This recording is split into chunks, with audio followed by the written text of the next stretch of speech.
Transmissions jammed. What is going on, everybody? This is my classified tactician build for 1.8.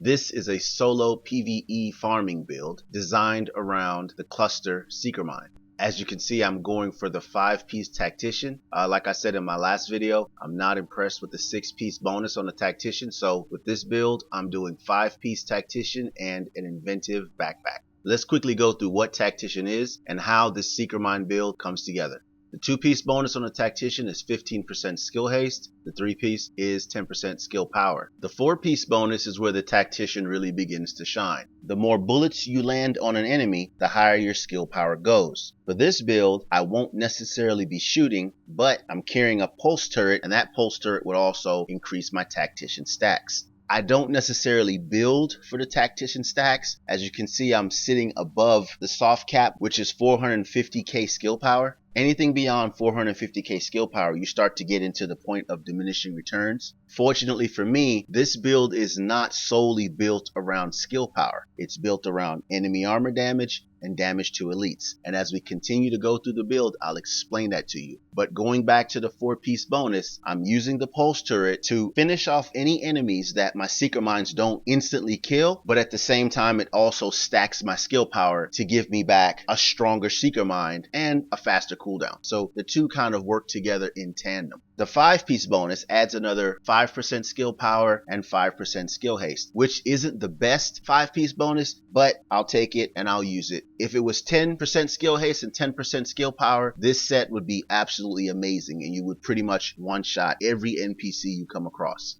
Let's begin by going through the build. On the chest piece, electronics roll, skill haste, enemy armor damage, and ammo capacity. Now, let's talk about the chest piece for 1 second. As you may notice, I'm running no health on this chest piece. I'm running no health on this entire build.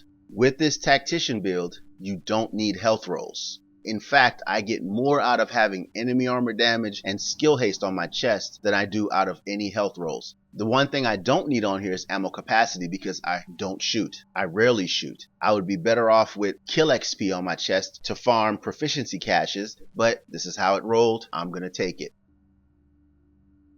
2 electronics mods with skill haste.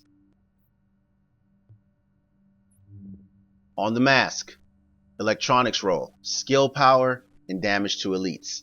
Now, skill power is probably the one thing I don't need on this mask. Since I'm already at the soft cap for diminishing returns, honestly, I would be better off with enemy armor damage and damage to elites on my mask. Like I said before, this build is not simply designed around stacking as much skill power as you can. It's really about stacking as much enemy armor damage and damage to elites as possible. And once we get to the stat sheet, I'll show you why. Electronics mod with skill power. On the knees, electronics roll, skill power, burn, damage to elites, and shock. Damage to elites is very important on these knee pads. Kill XP would be great on these knee pads and on your chest because it'll make you farm back proficiency caches very quickly.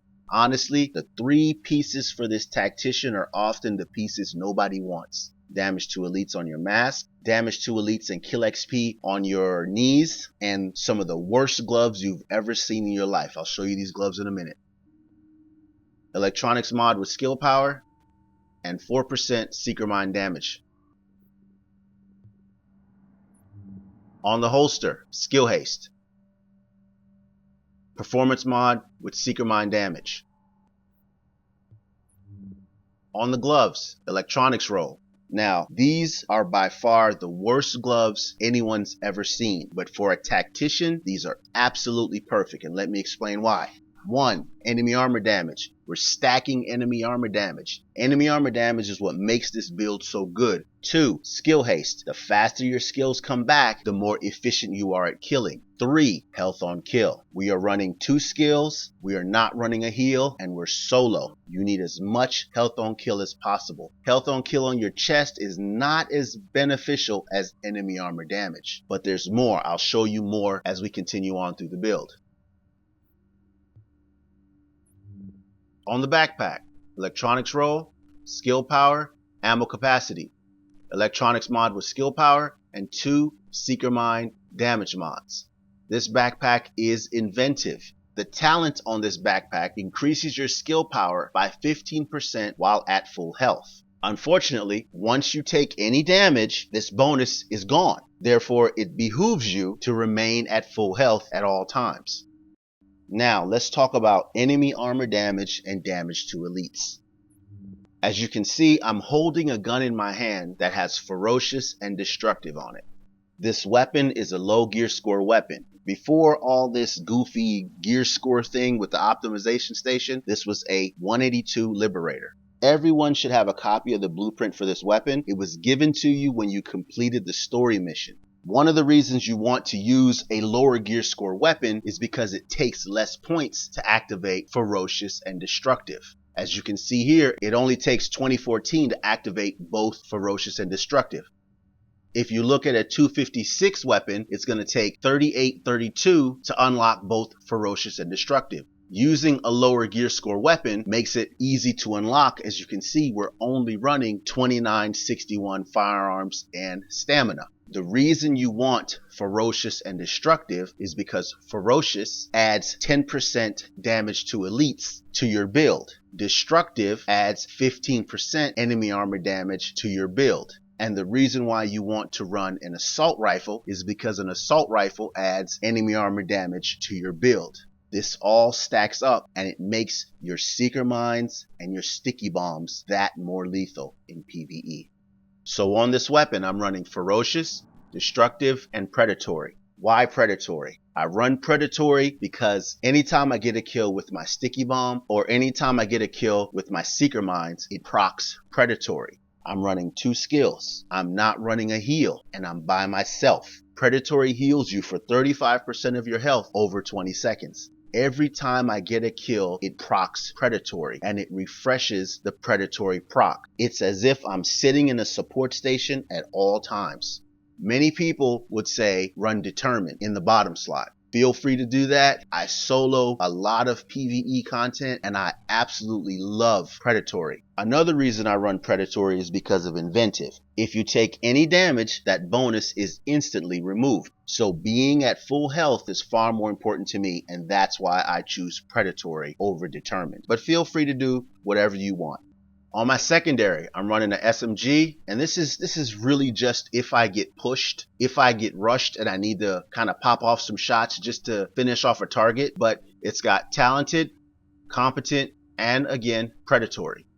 Talented for the skill power boost and predatory once again for the healing. So having competent, kind of helps me put out a little bit of damage. I don't shoot often, but if I need to, I'll quickly switch to this weapon. Let's make one thing crystal clear. This Liberator, this is a low gear score weapon. This weapon is not meant to be fired. So the first thing people say, why are you running a 182 weapon? Why are you running a 204 weapon? Because you can run 204 weapons too. I don't shoot this thing. I never shoot it. It's simply a stat stick. It simply boosts the stats on my build to make my seeker mines and my sticky bombs that more lethal. It's not to be fired. If I need to shoot, I'll quickly switch to the SMG. On the stat sheet, I'm sitting at 38% damage to elites and 48% enemy armor damage. The damage to elites bonuses that you see here come from my gear and from my weapons. 10% of the damage to elites shown here comes from the ferocious on the weapon in my hand. The same goes for enemy armor damage. That's from the assault rifle because assault rifles have enemy armor damage as their baked in talent, and destructive on the assault rifle. Those two talents impact my seeker mine and my sticky bomb, giving me those quick kills. Unfortunately, damage to elites and enemy armor damage does not work with the turrets. And I'm sitting at 50% skill haste.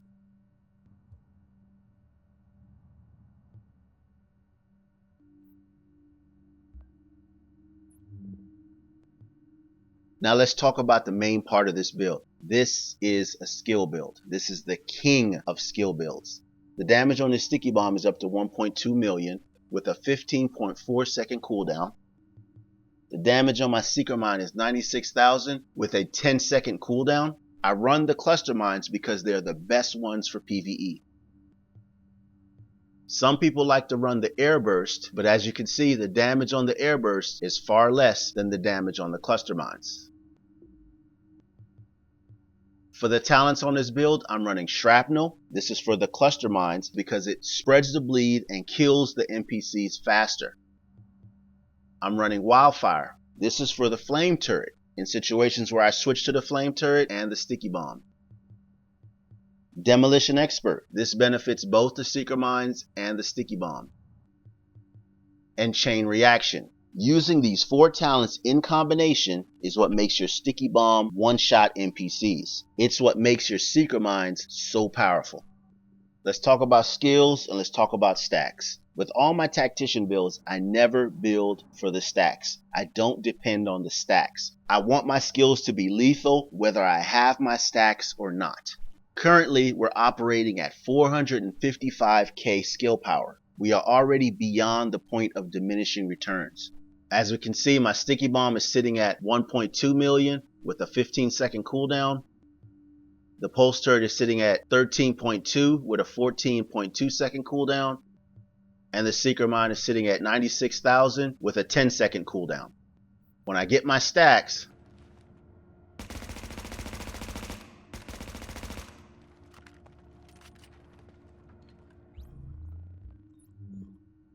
I'm now sitting at 560,000 skill power. My Sticky Bomb is 1.3 million with a 14.5 second cooldown. The Pulse Turret is at 14.3 with a 13.6 second cooldown. The Flame Turret is at 16.5 with a 16.9 second cooldown. The Seeker Mine is at 104,000 with a 9.4 second cooldown. That's about 100,000 more skill power while only getting a 1 to 2 second decrease in my skill cooldown and just a slight improvement to the damage on my skills. This is because we're beyond the point of diminishing returns. Let's go back and let's talk about this stat stick. Once again, the entire point of this low gear score weapon is that you simply hold it in your hand while deploying your skills. If I'm holding my secondary and deploy my skills, I will not get the benefit of the stat stick. So as I said before, Ferocious and Destructive add to the damage to elites and enemy armor damage on your build. So does the enemy armor damage on an assault rifle. In this demonstration, I'm going to switch to my SMG. SMGs don't have enemy armor damage. This SMG does not have Destructive or Ferocious.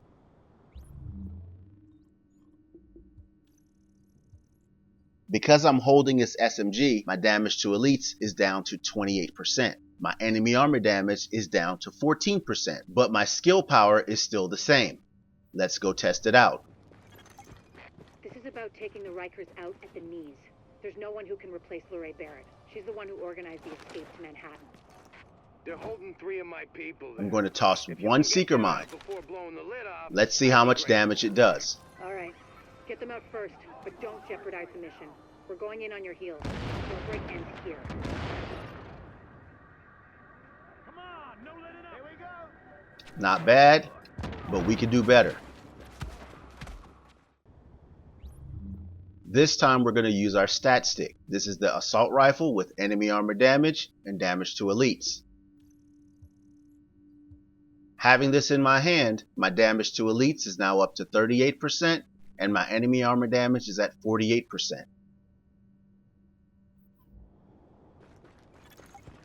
We're going to do the exact same thing. We're going to toss one Seeker Mine. She's the one who organized the escape to Manhattan. They're holding 3 of my people there. If you can get them out before blowing the lid off, I'd be grateful. All right. Get them out first, but don't jeopardize the mission. We're going in on your heels. The jailbreak ends here. Much better. Now if I had my stacks up, I would clear the entire area.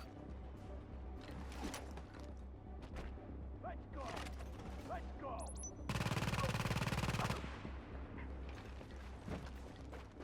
Transmissions jammed.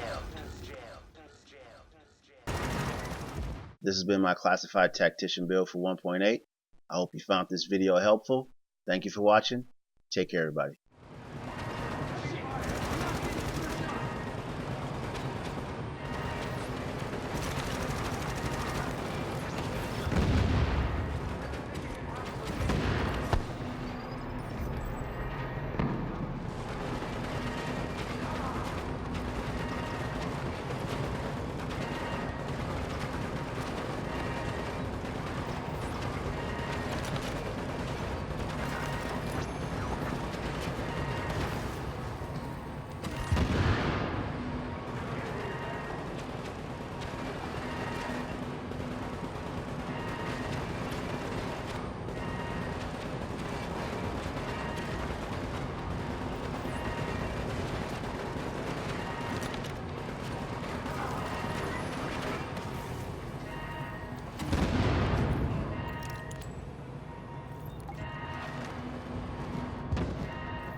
Active echo beacon detected.